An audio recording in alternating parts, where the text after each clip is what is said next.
감격의 시간입니다. 우리 아침 예배로 하나님 앞에 함께 나가겠습니다. 오늘은 사사기 5장 19절에서 31절까지의 말씀을 우리 함께 읽으시고 하나님 말씀을 나누겠습니다. 왕들이 와서 싸울 때에 가나안 왕들이 무깃도 물가 다안악에서 싸웠으나 은을 탈취하지 못하였도다. 별들이 하늘에서부터 싸우되 그들이 다니는 길에서 시스라와 싸웠도다. 기손강은 그 무리를 표류시켰으니 이 기손강은 옛 강이라. 내 영혼아, 내가 힘있는 자를 밟았도다. 그때의 군마가 빨리 달리니 말국 소리가 땅을 울리도다. 여호와의 사자의 말씀에 메로스를 저주하라. 너희가 거듭거듭 그 주민들을 저주할 것은 그들이 와서 여호와를 돕지 아니하며 여호와를 도와 용사를 치지 아니함이니라 하시도다. 겐사람 헤벨의 아내 야엘은 다른 여인들보다 복을 받을 것이니 장막에 있는 여인들보다 더욱 복을 받을 것이로다. 시스라가 물을 구함에 우유를 주되 곧 엉긴 우유를 귀한 그릇에 담아주었고 손으로 장막 말뚝을 잡으며 오른손에 일꾼들의 방망이를 들고 시스라를 쳐서 그의 머리를 뚫되 곧 그의 관자놀이를 꿰뚫었도다. 그가 그의 발 앞에 구부러지며 엎드러지고 쓰러졌고 그의 발 앞에 구부러져 엎드러져서 그 구부러진 곳에 엎드러져 죽었도다. 시스라의 어머니가 창문을 통하여 바라보며 창살을 통하여 부르짖기를 그의 병거가 어찌하여 더디오는가, 그의 병거들의 걸음이 어찌하여 늦어지는가 하네. 그의 지혜로운 시녀들이 대답하였겠고 그도 스스로 대답하기를 그들이 어찌 노량물을 얻지 못하였으랴, 그것을 나누지 못하였으랴. 사람마다 한두 처녀를 얻었으리로다. 시스라는 채색 옷을 노력하였으리니 그것은 수놓은 채색 옷이리로다. 곧 양쪽에 수놓은 채색 옷이리니 노력한 자의 목에 꾸미리로다 하였으리라. 여호와여, 주의 원수들은 다 이와 같이 망하게 하시고 주를 사랑하는 자들은 해가 힘있게 도듬같게 하시옵소서. 하니라. 그 땅이 40년 동안 평온하였더라.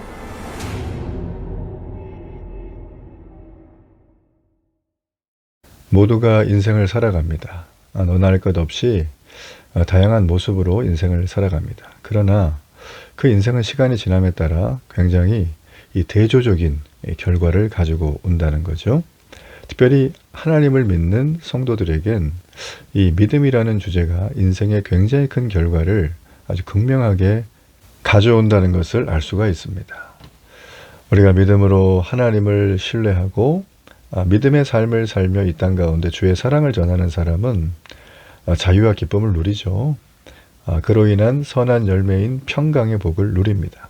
그러나 하나님을 믿지 않고 대적하는 이 세상은 죄의 노예로 죄의 권세에 눌리고 정말 신음하다가 결국 영원한 패망의 길로 걸어가는 걸 봅니다. 오늘 이 드보라의 노래는 우리에게 이런 대조적인 인생의 결과, 무엇이 이들의 인생을 엇갈리게 했는가, 우리에게 정말 여실히 보여주는 찬양의 고백이라 할 수 있습니다. 원래 19절에 보면 가나안 왕들이 무깃도의 물과 다안악에서 싸웠지만 은을 얻지 못했다고 했어요. 자, 이게 무슨 얘기일까요? 우리가 다 아는 얘기지만 우리 4장에서 살폈죠. 이 시스라의 군대는 이 가나안 양 야빈의 이 명령을 받고 출전했습니다. 채점단 무기 철병거 900대, 더 이상 할 얘기 없죠. 자, 이제 그들은 그걸 앞세우고 이스라엘은 껌이지 하면서 아주 쉽게 이기고 그 지역에 감나가는 모든 것들을 아마 약탈하고 방화하고 또 살인하고 그럴 어떤 마음이었던 것 같아요. 여러분 참고로 당시에 이 족장 시대에 이 전쟁은 약탈 전쟁입니다. 명분이 어떻든 간에 다 뺏고 뺏으러 가는 거예요. 계속. 예. 그래서 우리가 여러분 이순신 이 난중일기에도 보면 일본인들이 약탈한 그 무자비한 행동들 그게 많이 나오잖아요. 그죠? 공분을 사고 의병에 출연하고 하는 그런 어떤 기회가 되죠. 자, 이런 약탈 전쟁은 좀 근대화되기 전까지 전 세계 뭐 전반적으로 다 걸쳐서 일어났고요. 사실 요즘에 벌어지고 있는 러시아 우크라이나 전쟁, 또 끼어든 미국, 또 여러 가지 나라들의 이해관계, 이거 다 약탈 전쟁 아닙니까? 그죠? 자원 때문에 사실 어떻게 보면 내가 다 부시고 회복시켜 주는데, 도시 재건하는데 내가 할 테니까 무슨 사업권을 달라. 뭐 약탈이죠. 어찌 보면. 그렇죠? 세상은 이 경제적인 논리, 이걸 힘으로 뺏으려고 하는 그들의 어떤 포효에, 그들의 어떤 흐름과 정신 세계가 절대 벗어나지 않을 거예요. 왜냐하면 이 세상은 어떤 세상이에요? 이게 죄의 횡포에 눌려요. 죄는 권세입니다. 죄는 힘입니다. 죄는 막강한 무기이자 전략이자 전부예요. 그 죄를 우습게 보면 안 됩니다. 사람들이 그저 뭐 내면의 죄, 아우 오늘 뭐 좀 시간 늦었어요, 뭐 이런 윤리적이고 뭐 다른 사람한테 나쁜 말 했어요, 이런 좀 도덕적인 어떤 죄만을 가지고 울고 웃는데, 여러분 그게 그 정도가 죄가 아니에요. 물론 그것도 죄고 정리해야 될 부분이지만, 여러분 우리가 보고 있는 이 세상은요, 죄의 메커니즘으로 구성되어 있다. 언젠가 한번 제가 좀 얘기를 더 하겠지만, 여러분 세상은 뜬 눈으로 보면 정신을 차릴 수가 없어요. 세상은 맨눈으로 보면 절대 이해를 할 수도 없고 이해를 해서도 안 되는 세상이에요. 왜냐하면 하나님이 없잖아요. 그렇죠? 예. 자, 이 죄 얘기하면서 또 옆으로 빠져나가면 안 되니까 본문으로 다시 들어갈게요. 자, 그들은 이제 이런 어떤 그 소위 말하면 이 죄가 아주 밥 말아먹는 죄의 현상과 그 현상으로 인한 여러 작용들을 아주 잘 알고 이걸 이용하는 이들의 모습. 이들은 뭐 그냥 아주 손쉽게 이 길이라 라고 생각을 했어요. 그런데 20절에 보면 어떻습니까? 뜻대로 안 되죠. 하나님이 별들을 움직여요. 와, 이게 막 놀랍죠. 기상이 아니죠. 이 천체를 움직이시는 하나님. 그래서 기손강에 때 아닌 비가 내려요. 비가 내리니까 병거가 어떻습니까? 아니, 땅이 이렇게 좀 괜찮아야 이렇게 달리기가 좋은데, 뭐 진흙탕이면 뭐 병거는 무용지물이죠. 그래서 이걸 휩쓸어 가게 또 하셔요. 그러니까 시스라의 이 병거와 그 말들과 이 첨단 무기들이 뭐 손 한 번 못 써보고 그냥 화살 한 번 못 쏘고 그냥 수장되는 뭐 이런 어떤 모습. 자, 여러분 이게 우리는 이 노아가 아니죠. 왜 갑자기 노아가 나옵니까? 우리는 이 모세의 시대에, 이 모세가 출애굽할 때 홍해의 기적, 그죠? 예, 애굽의 병거들이 막 전차들이 달려올 때 이 벽처럼 세워져 있는 홍해의 바닷물이 싹 잠기는 장면. 그냥 그 홍해 바다 밑에 수장되는 당시의 이 최첨단 무기들. 자, 이걸 연상하게 된다는 거예요. 하나님이 우리를 위하시면 우리는 어떤 세력도 우리를 이길 수가 없습니다. 오히려 그들은 도망가기 급급해요. 모든 좋은 걸 다 버려두고. 그들은 약탈하러 왔지만 그들의 좋은 것들은 다 버리고 도망가는 신세라는 거죠. 왜냐하면 하나님의 발 아래 악한 사탄을 두셨다라는 거예요. 우리는 이 하나님을 찬양해야 됩니다. 자, 23절에 보니까 이스라엘의 승리를 노래하던 시인이 갑자기 메로스를 저주합니다. 메로스. 이 메로스는 당시 가나안 북쪽의 다볼산과 기손강 근처에 있는 이스라엘 성읍으로 추정이 돼요.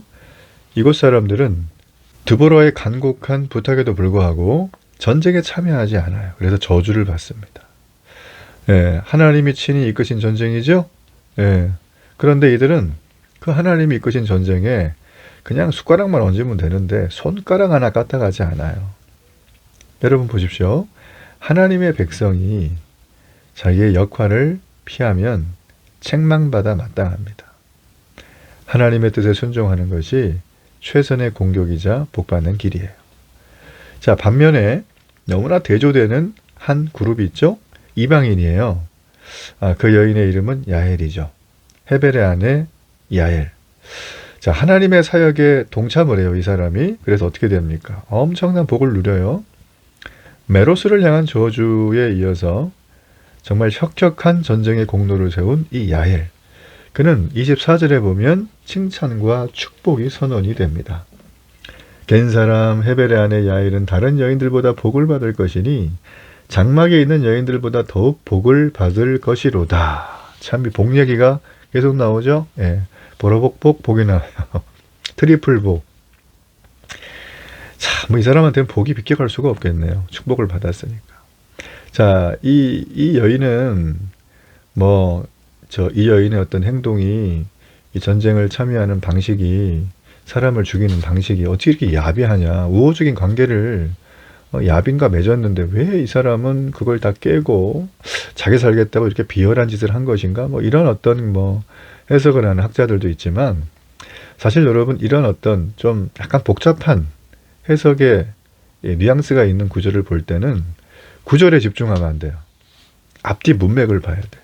거기에서 하나님을 찾아야 돼요. 하나님은 일하시는데 어떤 방향으로 가시는가. 그러니까 하나님의 일의 방향의 끝을 봐야지 그 구절을 가지고 싸우면은 2단 3단 됩니다. 중요한 건 뭡니까? 여기서 이 여인이 했던 거는 군대장관 시스라를 죽였다는 거죠. 27절까지 나와 있잖아요. 구부러지며 엎드려지며 쓰러지게 했다는 거예요. 자, 이거는 이 여인의 몸으로 당시에 장군이잖아요. 이 사람이 지금 아무리 전쟁에 지쳐가지고 누워서 자고 있다지만 그 순간 사람이 본능적으로 또 자기가 이 위기에 빠진 건 알죠? 눈을 부릅뜨고 그 여인의 팔을 왼손으로 잡았으면 어떻게 될까요, 이거는? 야일은 복 얘기 듣기도 전에 이 세상 사람이 아닐 수가 있죠. 그렇죠? 야일은 어떤 사람은 야일이 헬스를 너무 해가지고 팔뚝이 삼두근이 남자보다 더 크고 허벅지는 항아리만 하고 이런 또 이상한 해석을 하는 분들도 있는데 그건 너무 동화를 많이 보신 거고요. 그건 아니에요. 그냥 이분은 여인이에요, 여인. 왜냐하면 당시의 여인들이 여기 보면 새말뚝이잖아요, 이게 아주 요즘으로 말하면 못인데 날카롭고 긴 못, 사람 이 두개골보다 훨씬 긴 못이라고 보시면 돼요. 왜냐하면 이게 장막을 박는 거니까. 자, 근데 이 여인이 왜 이걸 한 방에 성공했을까요? 일타로. 간단합니다. 장막은 당시에 남자들이 치질 않아요. 여인들이 이걸 친다는 거예요. 예. 지금도 이제 야말반도 같은 데 보면은 장막을 여자들이 합니다. 나 운반하고. 남자들은 뭐예요? 이게 밖에 있는 그 야크떼들 이런 거 몰고 체크하고 이런 가축을 돌보지 집안일을 신경을 안 써요. 그러니까 이 여인은 지금 우유통에 우유가 있는지 그것도 알고 있었고 물 달라니까 그거 줬죠. 그리고 새말뚝이 어디 있는지도 안 거예요. 망치도 마찬가지고 그것도 쥐도 새도 모르게 조용하게 아주 은밀하게 와가지고 한 방에 탁 일타로 그냥 가격해서. 이게 보통 어려운 게 아니에요. 여인이 한다는 거는. 예. 남자들이 해도 벌벌 떨을 수 있어요. 사람을 살인하는 건데. 그쵸? 아무리 적이지만. 자, 여러분, 그래서 이런 상황을 볼 때 그 여인이 했던 행동은 무엇이었을까요? 그 여인은 결단한 거예요. 우리 집안이 시스라와 그 가나안 왕 야빈이랑 우호적인 관계지만 나는 여호와 하나님을 택하리라. 그는 이방인이었지만 언약에서 제외됐다고 봤지만 그는 하나님을 위해 사는 인생으로 본인이 결단합니다. 여러분, 그래서 그녀가 칭찬과 영광을 얻게 되는 거예요. 28절에 보면 또 다른 장면이 나오죠. 이 시스라의 어머니 그녀는 전쟁터에서 돌아오지 않은 아들을 애타게 기다립니다. 아들의 병거가 늦어 극도로 불안해하던 그녀는 많은 노획물을 가지고 오느라 늦어지리라는 시녀들의 말을 듣고 스스로 안심을 시킵니다. 자, 그러나 헛된 위로죠. 허망한 생각이에요. 자, 이 두 여인의 엇갈린 운명, 우리에게 믿음의 결단을 요구합니다. 하나님을 위하면 야엘처럼 복을 받죠. 그러나 하나님을 대적하면 시스라의 어머니처럼 비극을 맞습니다. 자, 이제 시인은 마지막 결론으로 마무리하면서 우리에게 소망을 노래하라, 그리고 승전가를 외칩니다. 31절이죠. 주의 원수들은 이처럼 다 망하고 주를 사랑하는 자들은 힘차게 떠오르는 해처럼 되게 해 주십시오. 하나님을 대적하는 자들은 시스라처럼 비참한 종말을 맞게 하시고 주를 사랑하는 사람들은 이방 여인처럼 드보라처럼 바락처럼 높임받는 존재가 하게 해달라는 거예요. 여러분, 우리는 이 세상을 살아가는 이유가 세상 사람들이 추구하는 더 가져야 되는 거, 더 높은 스펙을 갖는 거, 안락하게 사는 거가 아닙니다. 우리는 뭡니까? 어두운 세상을 비춘, 어두운 세상의 빛을 비추는 소망의 전사들이에요. 생명이 없는 세상, 죽음이 판치는 세상에 생명을 전하는 하늘의 메신저입니다. 우리는 그 역할을 감당할 때 우리의 삶이 오늘 이 엇갈린 운명 가운데 이방 여인처럼 하나님의 축복과 하나님의 평강을 누리는 인생이 됩니다. 결단의 기도를 드립니다. 살아계신 하나님, 오늘도 주님을 사랑합니다. 주님께 순종함으로 어두운 세상을 힘있게 비추는 해처럼 빛나는 하루가 되게 하소서. 예수님 이름으로 기도합니다. 아멘.